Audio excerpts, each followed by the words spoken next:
a man of courage, a man of learning, a great quintessential artist. I don't want to stand between you and your pleasure.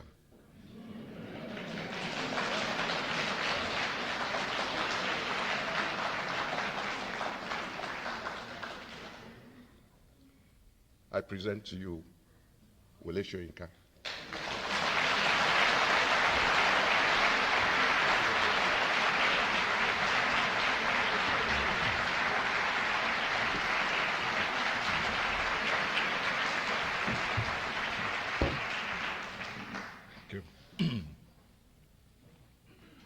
Let me, I must make a correction, by the way. I wasn't just researching Yoruba drama. That's why I never finished that research. Because I went to your part of the world. You did that? I did, and I was very politically incorrect there. And the pleasures in the East were such that I got distracted. We'll talk about that later on. Okay. Let me begin with a truism.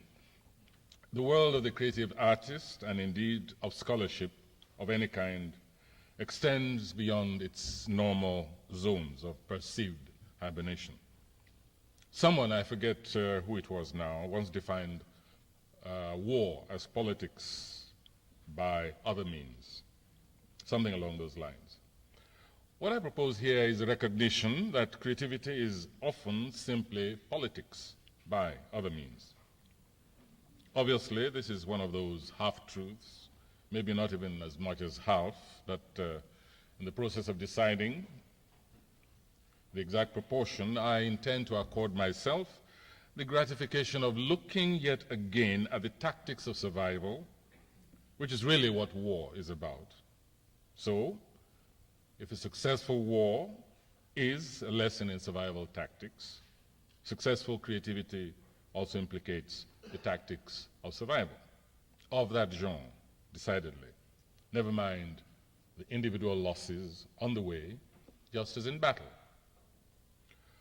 I confess, of course, that my mind is very much on an event which I referred to yesterday, the imminent internment of the remains of our late colleague, Ken Saro-Wiwa.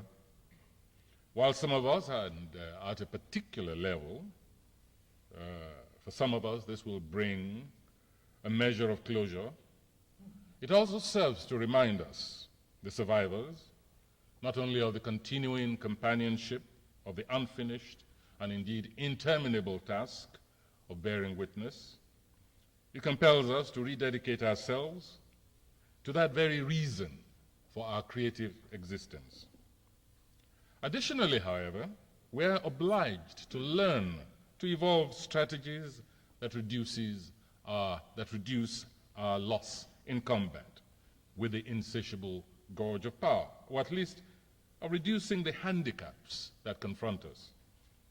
One of these surely involves releasing the collective, creative, and intellectual energies of those whose occupation makes them our natural allies, of making them conscious of certain fratricidal tendencies that reduce the effectiveness of resistance in those seemingly unconnected zones of contest. In short, reducing what I call the ghetto mentality that produces a tunnel vision and obscures the commonality of the creative enterprise, especially among our cultural relations in whatever corner of the globe we may find them. A millennial consciousness is as good an excuse as any to take stock and review those strategies of the politics of creativity and of power.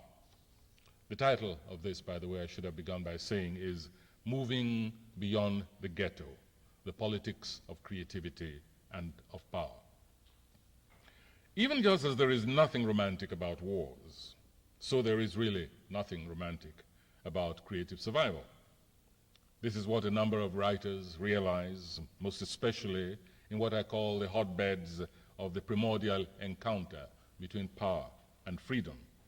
The former being the constituency of politics, and the latter of creativity. Both circles intersect, however, and the results are not always conducive to the peace of either side. Politics and power, or the imagination, intellect, and freedom. The narrow segment of intersection is sometimes negotiated. Most of the time, however, it is a zone of brutal conflict, and nowhere is this more keenly felt than in those unresolved nation-states that some of us inhabit on the mother continent. Let me interject this here. Assembled at this conference is a very special community. It is not merely a very special representative community of the specialized discipline it professes within the humanities. It occupies a unique position thanks to that discipline that equips it to serve as a bridge between the communities of the diaspora and those of the mother continent. I feel, therefore, compelled to address myself to you rather frankly. I'm exercised by a specific aspect of the ghetto intellect, the ferocity by which a pale copy of the real war that is waged outside is waged among our kinfolk in the diaspora. Almost as if, lacking the real ingredients of the opportunity for real warfare, a mimic or virtual contest is promoted as the real thing, and the lack of deadly weapons is compensated for by an act of negative and virulent designation. These designations range from charges of collaborationism with the enemy race and the hysterical excoriation that damns opposing scholarship as race treachery, and the whipping up of group hatred against targeted individuals, an attempted act sort of a kind of excommunication or a kind of fatwa. Of course, it's not a new phenomenon. But for the first time, the United States has served as my base of activity for any prolonged length of time. Such unaccustomed closeness has truly brought home the corrosive intensity of this form of internecine warfare, a wasting, degenerating form of affliction.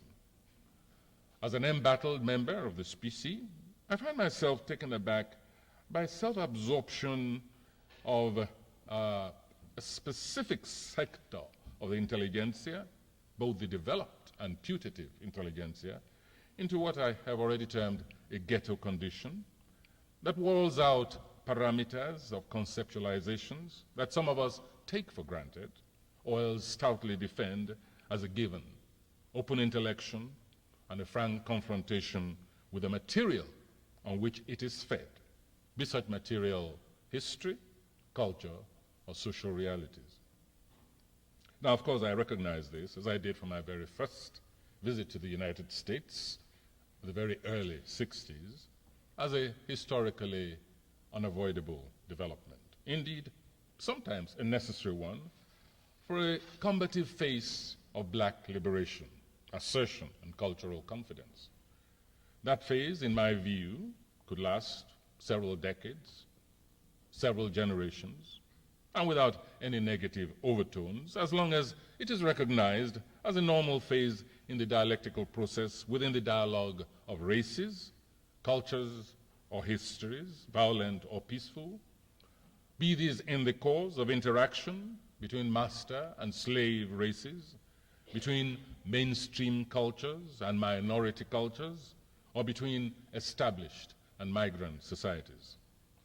But I find myself alarmed sometimes that there appears to be a deliberate manipulation of such succeeding generations, the generations of what I call the intellectual reserves, the younger generations, those malleable vessels of receptivity to ideas, into remaining within such ghetto limitations. We detect this instantly in the cultural politics of extreme black nationalism, the cultural equivalent of that virus of religious fundamentalism that has been responsible for the decimation of our ranks in the more volatile spaces on the continent. Most conspicuous of these, I think, are manipulators, sometimes even from the mother continent, who appear to be motivated by a need to retain a hegemonic authority that can only be exercised over narrow intellectual preserves, what I refer to again as the ghetto of the thought process. In the spheres of their own self-achievement, these dominant figures roam freely, enjoy external recognition, indeed authority. But they seem to exhibit, in my view, a decided, sometimes even a ferocious reluctance to opening up that world to the rest of their community. They create bogies, appropriate the structure of the fabled Garden of Eden. Do not touch that tree of enlightenment, for it will only confuse you. Do not move beyond that gate, there lies the devil incarnate. Constructive parameters are created, filled with inbred, internally cohesive propositions, which, however, depend on false premises for such cohesion. Propositions sometimes that cannot withstand any scrutiny that comes from the admission of the outer world. Let me summarize this in plain words. They appear to instruct malleable minds in the dangers of roaming outside the confines of prejudices and historic simplicisms. This attribution, for instance, indulge in attributions of historic misfortunes and deprivations of the race to any convenient scapegoat of history, which is often a ready available tool. Never mind that such scapegoat groups and the demonizing literature that damns them have in fact been created and disseminated by other dominant groups, which also deny the black race its own humanism. It is time, I think, for the diaspora, writer and intellectual, to enable others to emerge from this largely self-drawn lager of isolationism and relate his or her concerns more holistically to the realities of the outer world, and a truthful confrontation with history. History is full of saints and sinners, heroes and villains of every color, religious and ideological creed. Literature and art interpret them for us and cannot be inhibited in the pursuit of their primary occupation. The material of that history, ours, remains checkered. Today, there's an African, a black man, at the head of the political body of the world, known as the United Nations.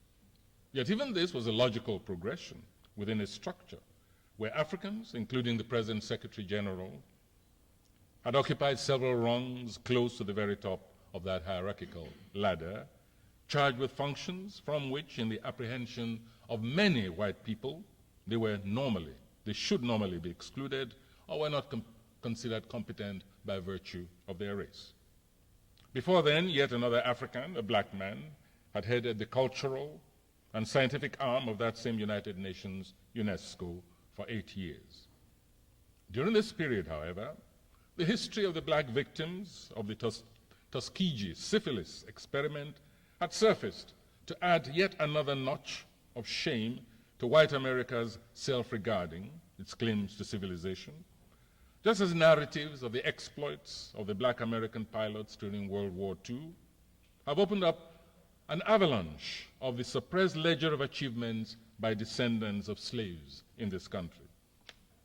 A black man headed the armed forces of the United States at a critical time and coordinated a campaign that resulted in a victory for his side of the conflict, creating, naturally, in some African-American minds and African minds, an ambivalence of allegiance thanks to the sense of third world solidarity that the politics of the superpowers provoke in the mind of the underpowers.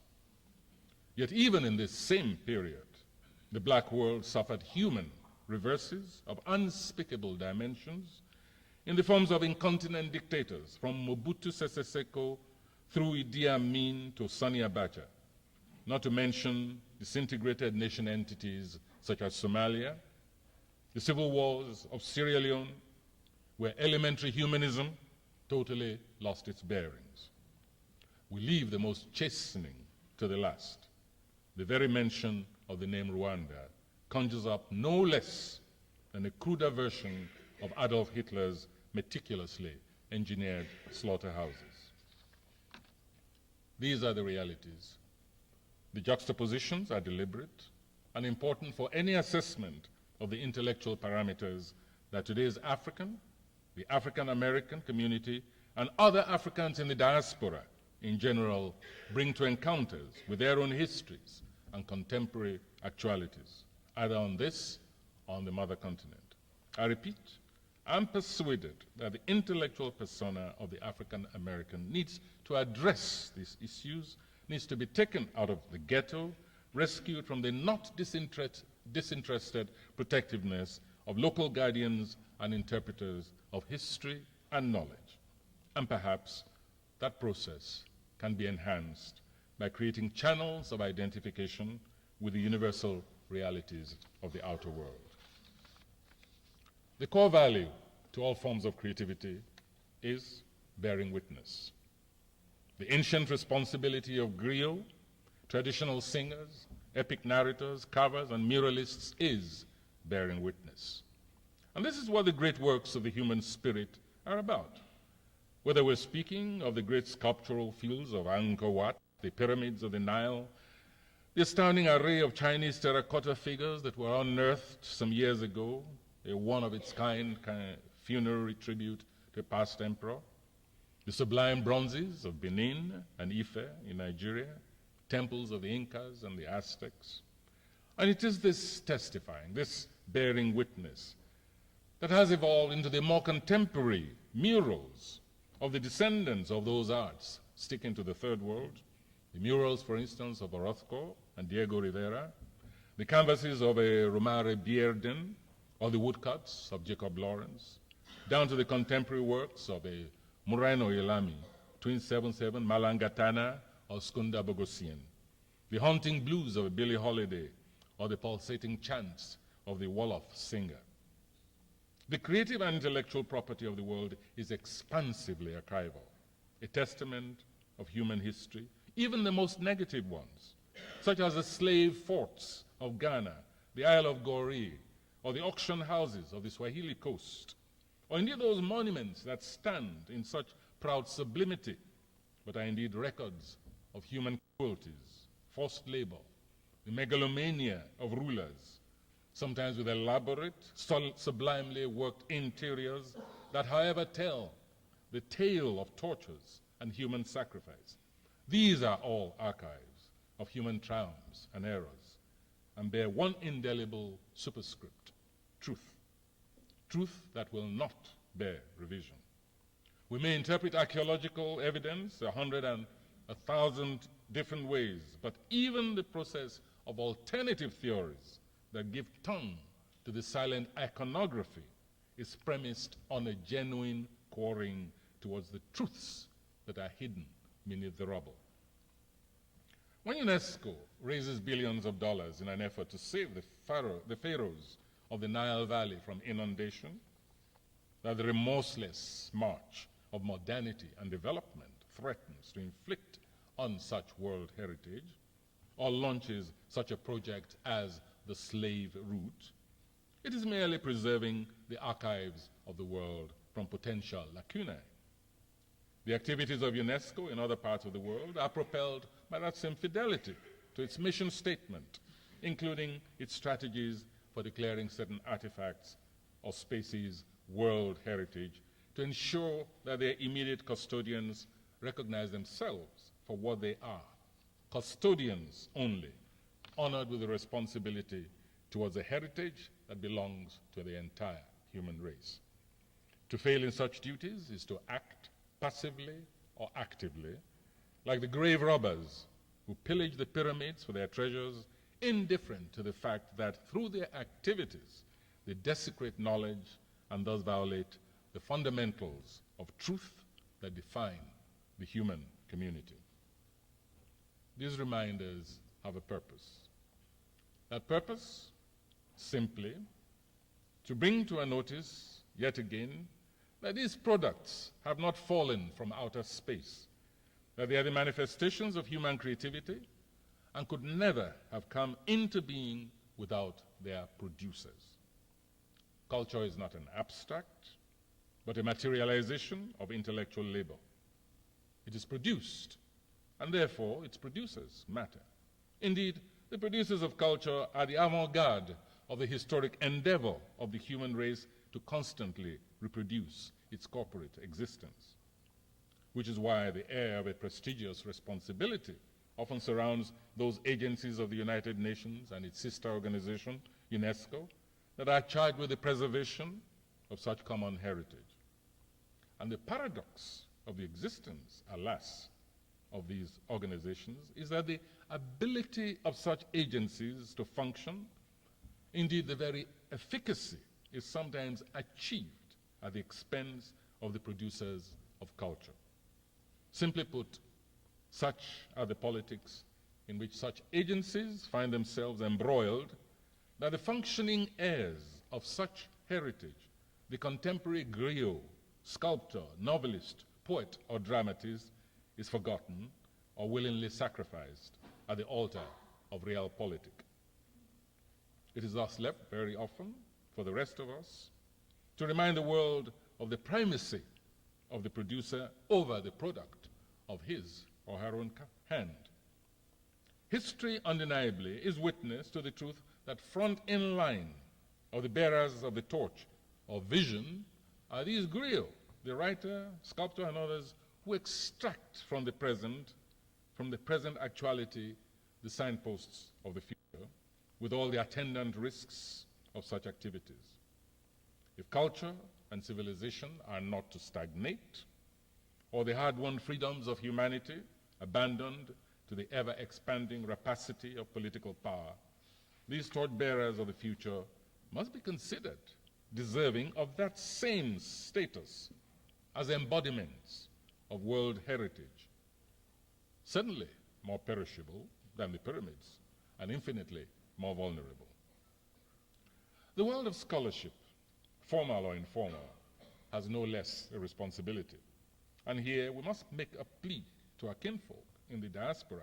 And I repeat, gathered here is the most appropriate assemblage of scholarly intercessors to be extremely conscious of the various roles into which both the formal and the loose forms of such establishment may be plunged, compromising roles that may affect, even in a lethal way, the fortunes of those embattled relations on the continent in their struggle for self-realization.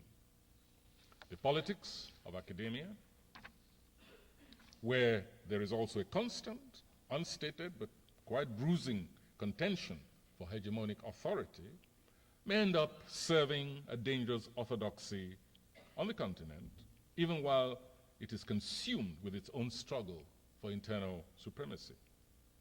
There are far too many cautionary tales that relate to how conscious universities, for instance, must be regarding their own role in the preservation of the function of bearing witness, a function that goes beyond the mere acquisition or dissemination of learning, but acknowledges an indissoluble custodianship of that core essence of culture and civilization, truth, or at least the search for truth. There is a litmus test, I think, for both the formal institution as well as the informal scholarly community, the world of the intelligentsia, a test that decides its fidelity to its historic functions, and that is the preservation of the habit of bearing witness, of quarrying deep and wide in the quest for truth, no matter the intervention of centuries and centuries of accumulated debris or contemporary hegemonic advantage. Even if the only tangible result is the displacement of dominant false gods from their pedestals, we're enabled to boast of some progress for culture and civilization. Now, of course, some gods are not totally false. Or stated differently, orthodoxy is not necessarily an indication of fallacy. Let that much be considered. It is just that they are not the absolute complete truth that they are often claimed to exemplify either in conceptualization or in the verities they are supposed to offer for the world of the living, that territory of raw realities, illusions, and change. Longevity and lack of challenges sometimes confer the qualities of definitiveness on orthodoxy, however, and lead to its complete monopoly of space on the podium of knowledge. With the aid of fanatical worshippers of such gods, all other questers are elbowed out, alternative avenues to illumination are sealed off, and this is what is of greatest concern to us today, proliferating half-truths, micro-verities, and outright fallacies obscure our apprehension of the predicaments of contemporary society, one which would be facilitated by a holistic reading of the past.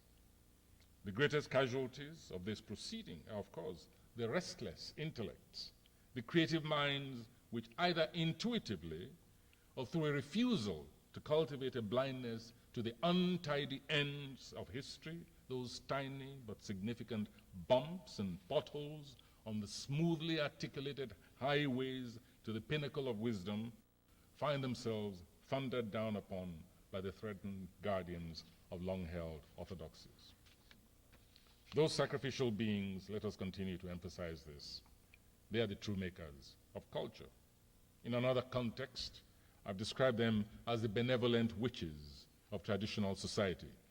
The heretics, doomed, it sometimes appears, to suffer the same fate as their long-vanished ancestors whose hands fashioned those very representative signposts of culture and civilization, both the enduring monuments and the ephemeral precipitations that define and revitalize a people in imperceptible ways, the ethics, the mores, the religions, structures of social relationships, philosophy, etc., etc. Truth, however, is their pursuit, those heretics of the world. They are the salvation of both intellect and imagination, the antidote to stagnation and suffocating orthodoxy. They remain the sole guarantors of a constant rejuvenation of the human community. From Omar Khayyam, Buddha, to Giordano Bruno and Galileo, and all the way down to contemporary times, to Mahatma Gandhi, Martin Luther King, or Nelson Mandela. When the writer Ken Saro-Wiwa was killed, for instance, together with 8 of his companion activists, more than a mere writer, an individual was eliminated from the surface of the earth. An entire heritage, a structure of bearing witness, was assailed and desecrated, and not merely by the crudity of both the process towards and the method of his death. That same awareness holds for us in the loss of Dan Kintu and Ben Kadadwa, among others, playwrights who were murdered by Idi Amin, or the more recent murders of Iranian dissidents. I recall a brief moment of jubilation about a year ago, more than a year ago. I just absorbed the news that emerged from Iran. The reformist regime of President Khatami had announced that it would do nothing to implement the infamous fatwa that had been placed on the head of the novelist Salman Rushdie. That same regime had undertaken a number of liberalization measures that would have been unthinkable even a year before.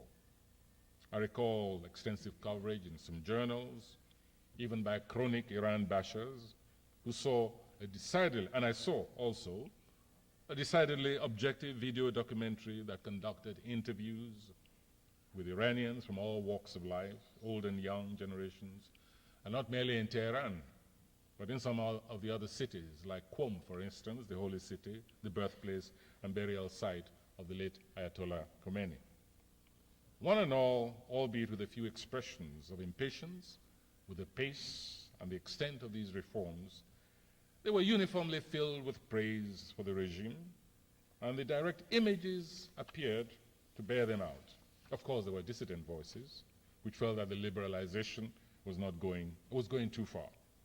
One such voice, I recall, was also a muralist, like the ones I mentioned earlier, And he appeared to spend all his creative energy doing nothing but reproduce portrait after portrait of the late spiritual leader, Ayatollah Khomeini. Recent elections, however, have contradicted that muralist's sense of history and vindicated the expectations of his opponents.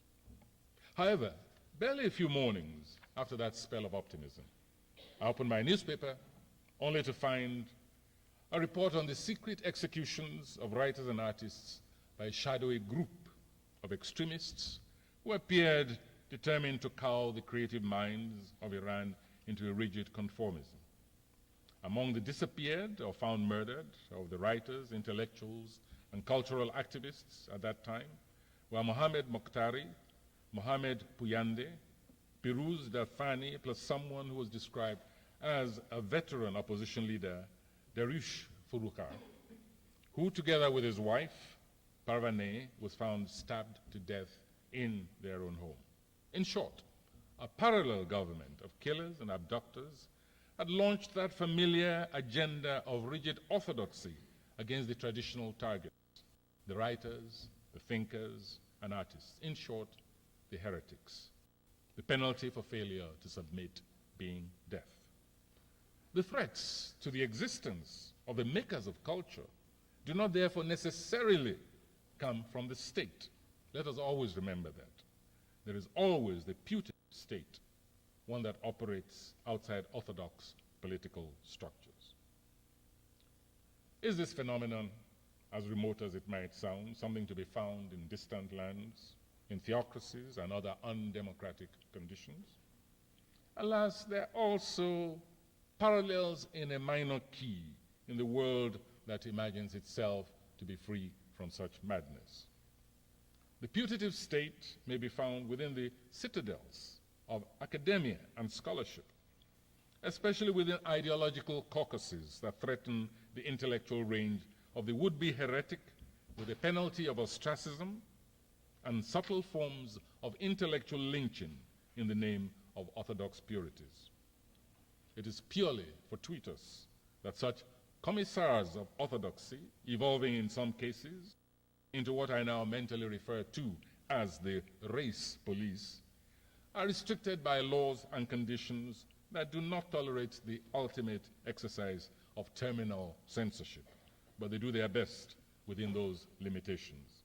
In a different environment, I sometimes suspect that they might become prosecutors for the totalitarian state.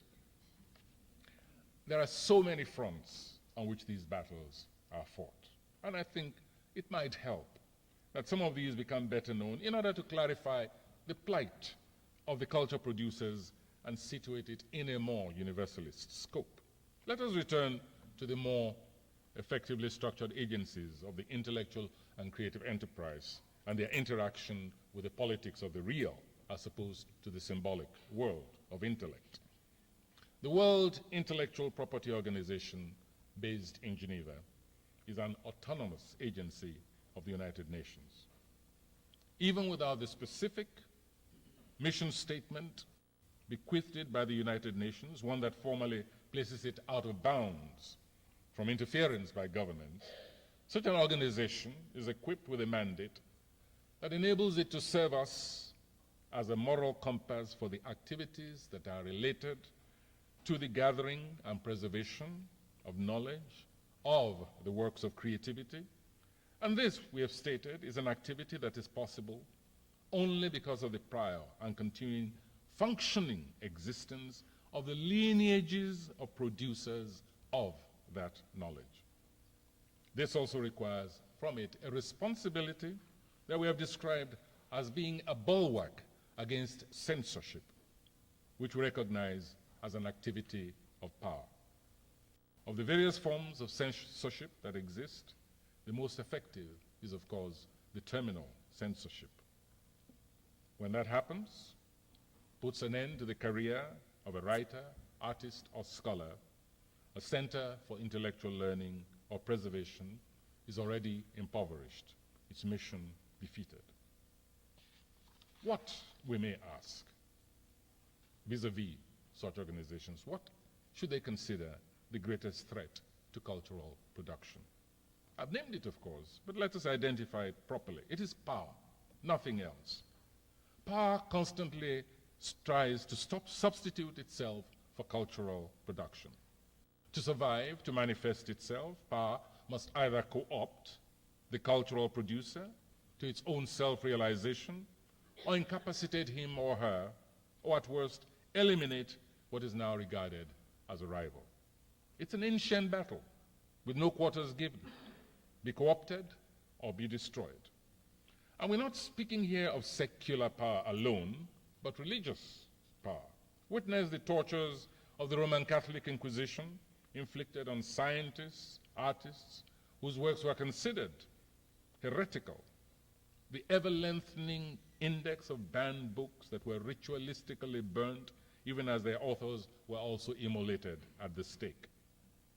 The Pope, the acknowledged head of Christendom, has chosen to mark the second millennium of the coming of Christ by acknowledging its errors and asking humanity for forgiveness.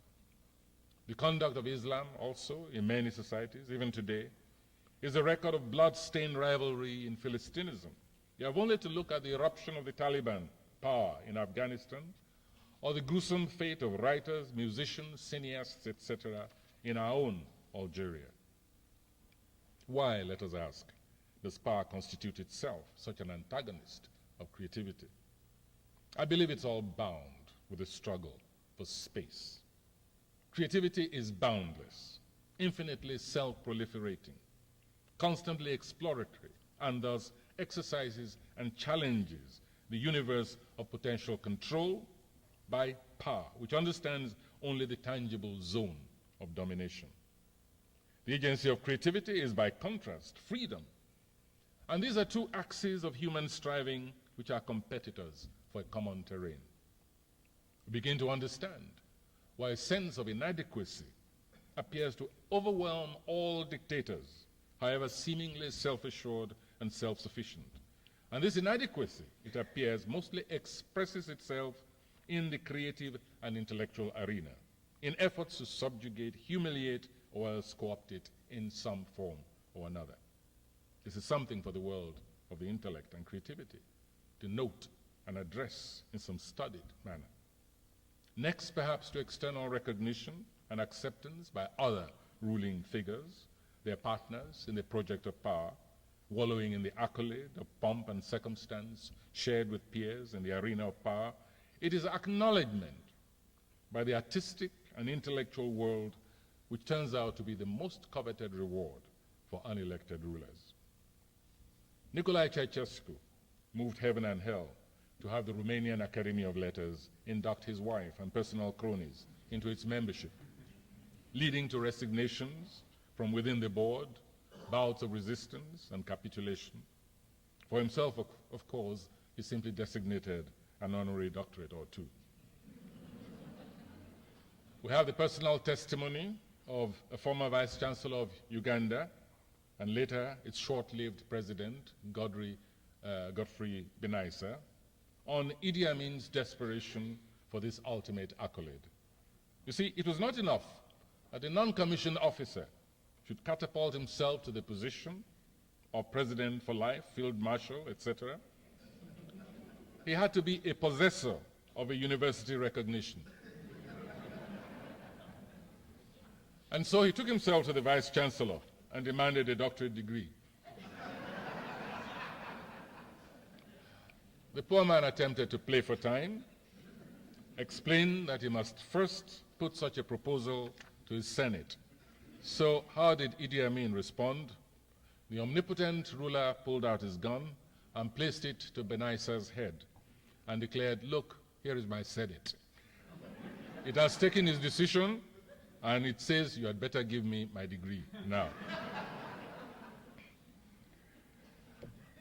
It is not sufficient for Adolf Hitler, a fourth-rate painter, should be absolute head of the Third Reich. He had to prove himself a creative intellect, an architect no less, an art critic and literary authority, just like Joseph Stalin. Ceausescu's behemoth of a royal palace designed to his specifications in Bucharest is not just a white elephant, but a structural embodiment of elephantiasis. Yeah. You have to see it.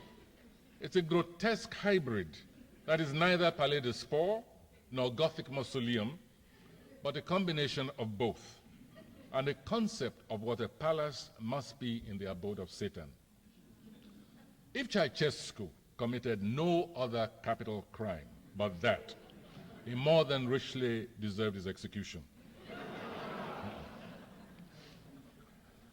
The new government was at its wits' end some years ago when I visited as to what use to put this monstrosity that bankrupted the Romanian treasury, involved forced labor, and still reminds the nation of its darkest days.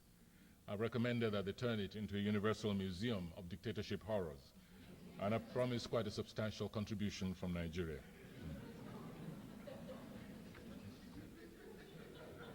These pathetic but often costly attempts of banal power to transform itself, however superficially, is recognizable as the tyrant's own efforts to preempt history by revising it in his own time. The more moronic the ruler, the deeper he is bitten by the bug of emulating the tradition of the philosopher king. By attribution, of course, not by dint of intellectual or creative labor. This craving being recognized for what it is. What then shall we call the excuse? What justification does the world of intellect have for encouraging, indeed collaborating in the deception? Most especially when one is an independent agent, not under duress, like that hapless man, Godfrey Benaisa. We must conclude inevitably with the case of our late dictator, Sani Abacha. After all, when was it in recent history that a dictator found it necessary to hang a writer? We found that Abacha, in his own time, was actively aided and abetted by some intellectual caucuses in this very nation in the attempt by the image makers of that late reject to buy into respectability beyond Nigeria's borders.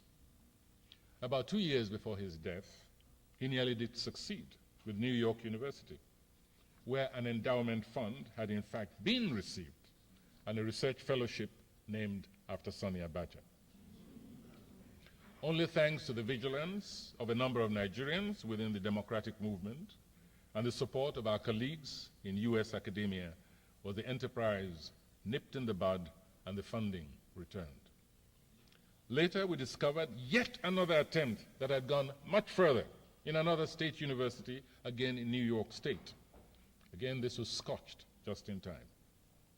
Not so successfully thwarted was yet another incursion, this time less direct, more oblique, into Howard University, where the Abacha lobby successfully mounted a supposed intellectual encounter in honor of the late Nnamdi Azikiwe, an early anti-colonial fighter, justly considered one of the founding fathers of the Nigerian broke-up, as many of the contributors realized that they had been brought together under false pretenses.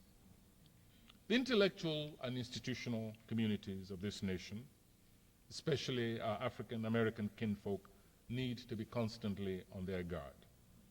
We encounter yawning regions of ignorance in the most unexpected places, and this is a continuing cause for distress, and even more importantly, constitutes a real territory of danger for embattled writers and artists on the continent. But I still have to reveal why the fate of Ken Saro-Wiwa is forever linked in my mind with the very existence of that organization I mentioned in Geneva. It knows no bounds, no inhibitions, and is not restrained by any sense of shame. Now, what were the spheres of activity that justified the attribution of the Medal of Achievement to Professor Sani Abacha? It is a remarkable story, and one that deserves to be better known just as a cautionary tale. The head of that institution has, of course, since resigned, so this is not part of a campaign to demonize him or to hound him out of office. We did that quite a while ago. So I won't bother to mention his name. In his letter of self-justification written to the head of a mission in Geneva that protested this action, the United States mission, as a matter of fact, to give the devil his due, the then director of WIPO, responded to his critics, claiming that among other achievements, Sani Abacha had approved the establishment of an institute for intellectual property in Nigeria, which would be of especial benefit to writers. What this international civil servant failed to add, alas, maybe he was unaware of it at the time, was that Sani Abacha, with unmatchable gallows humor, had also set up a commission for human rights. I had to ask myself the question, was this director simply naive? Was he suffering from snow stroke? You know, it does get down below zero in Geneva. Or was he simply a recipient of Sani Abacha's notorious largesse, as were a number of public figures in this country, legislators, clergymen, publishers, even some renegade intellectuals and former civil rights leaders? Or was it a combination of all these? For it seemed to me that no one in the whole wide world could have been ignorant of Sani Abacha's war, incessant war against the Nigerian intelligentsia, indeed against the entire Nigerian educational system, a war of unyielding intensity that resulted in the closure of nearly every higher institution of learning in the entire country, hounding writers out of the country, driving them underground, or clamping the unlucky ones into jail. Intellectual productivity of any kind is based on the free exchange of ideas, a market that this particular dictator had closed down. As for the incessant stream of even other professionals, doctors, academics, other categories of human productivity to the outside world, well, I suppose the reasoning could have been that this was yet another record of achievement, a philanthropic project of a dictatorship to aid the less intellectually and professionally developed world from the wealth of the nation's over-endowed intellectual reserves. The politics of such an event, which are merely utilized as a metaphor of the constant struggle between power on the one hand and intellectual and creative freedom on the other, hold serious lessons for us who either consider ourselves cultural producers or claim to be custodians, even mere consumers of the actual creative products. I recall my sense of disbelief, of mounting indignation and horror when I read the apologia that emerged from the head of that institution, the part that gave credit for setting up a Nigerian Copyright Commission.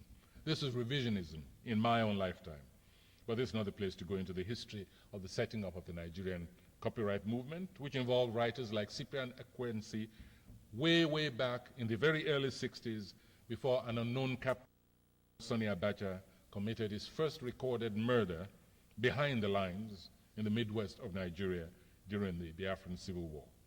We shall simply restrict ourselves to quoting what the citation for this new defender of the rights of the creative individual. I quote, "Abacha's new Nigerian Copyright Commission is introducing important innovations for the fight against copyright piracy and for the equitable distribution of royalties to Nigerian and foreign copyright owners." Innovations. Well, as for royalties, any Nigerian would inform you that that late diminutive general could not possibly understand the word royalties to mean anything outside oil royalties. No. Oil is the British royal family. But let us move to the ultimate horror. It surely took an unbelievable degree of commitment to the cause of absolute power to believe that the unlawful execution of a noted writer, Ken Saro-Wiwa, an act that horrified the world, was a service to the world of intellectual production and a model to be rewarded. Well, as mentioned earlier, in addition to setting up an institute for the protection of intellectual property, which earned this medal of achievement from the prestigious institution, our dictator, directly after the hanging of Ken Saro-Wiwa and his companions, proceeded to set up a commission of human rights. It's not a widely known gesture of that general's humanitarian record. Perhaps the calculated cynicism of such an act was simply too grotesque to contemplate. I, for one, however, consider that such an act deserved a corresponding acknowledgement along the lines of the Medal of Achievement. There was only one logical response. I proposed that Sani Abacha be considered for the Nobel Prize for Peace.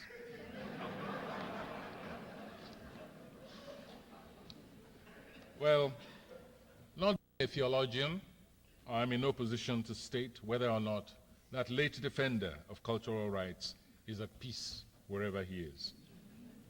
I know, however, that many of the people of Ogoniland, as well as we, his colleagues, that is Ken Saro-Wiwa's colleagues, will find some peace, some aspect of closure in those yawning spaces of our minds since his brutal murder, now that the desecration that was meted out even to his lifeless body is about to be undone and the rites of passage finally performed over his remains. And so for us, the survivors, our task remains unrelenting. True, writers may not be writers of the world, acknowledged or unacknowledged. We need not accept Shelley's grandiose claims in this respect. They nonetheless endeavor to be, at the very least, annunciators of a new world vision. And that imposes on them the additional burden of an ability to counter the politics of power with the politics not merely of creativity, but of survival. This requires solidarity, creative and intellectual solidarity, one that permits, indeed nurtures the clash of ideas and ideologies, but repudiates all aspects of a retreat into ghetto intellectualism. As in war, individuals may be lost, but at least the species must continue to reproduce itself through its works. And this, in itself, is sufficient ambition for the creative enterprise. Thank you.